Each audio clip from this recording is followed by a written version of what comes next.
Sure, you get it at home, but it's Clemson. Like, it's still going to be a super tough football game if you're the Qs.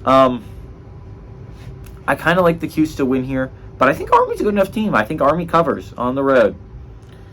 At 12 o'clock, we had Auburn, who's 3-0, traveling to Texas A&M, who's 2-1. Texas A&M favored by only 7.5 somehow on ESPN.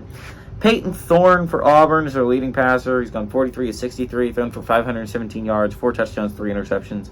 He also leads his team on the ground, 22 carries for 140 yards and 2 touchdowns. Jay Fair has had 14 catches for 174 yards and 2 touchdowns.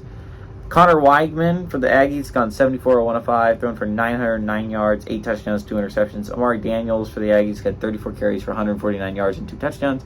And Evan Stewart's their leading receiver with 19 catches for 257 yards and 2 touchdowns. A&M barely leads the series all time, 7-6. Last game went to Auburn in 2022.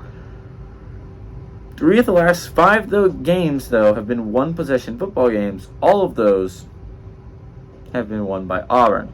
So I think that's actually kind of interesting.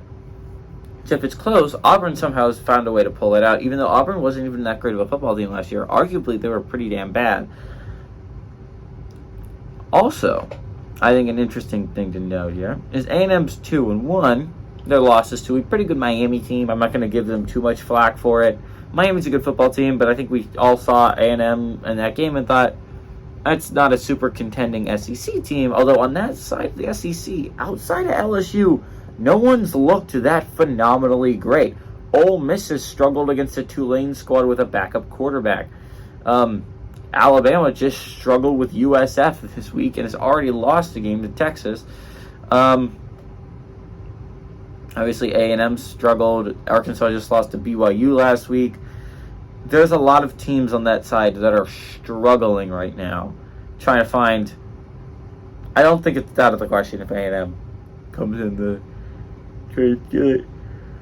But Auburn here is really bad. They're arguably the worst 3-0 team in the entire nation. They are not a good football team. They've been stumbling their way to a 3-0 start against some lackluster competition.